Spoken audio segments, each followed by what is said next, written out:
ছোট্ট এই দোয়াটি যদি কোনো ব্যক্তি প্রতিদিন একবার করে পাঠ করতে পারে, ওই দিন সে ইচ্ছা করলেও কোনো পাপ করতে পারবে না। মানে পাপ করার ক্ষমতা সে হারিয়ে ফেলে, শয়তান তার কাছ থেকে অনেক দূরে চলে যায়।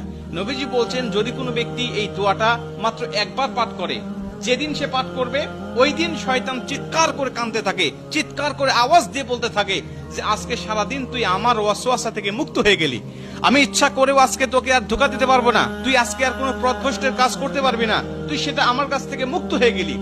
এই দোয়াটার এতটাই পাওয়ার, এতটাই ক্ষমতা আল্লাহ পাক দিয়ে দিয়েছেন। অতএব আমরা এই দোয়াটা মুখস্থ রাখবো, ছোট্ট একটি দোয়া মুখস্থ করে প্রতিদিন আমরা তেলাওয়াত করব।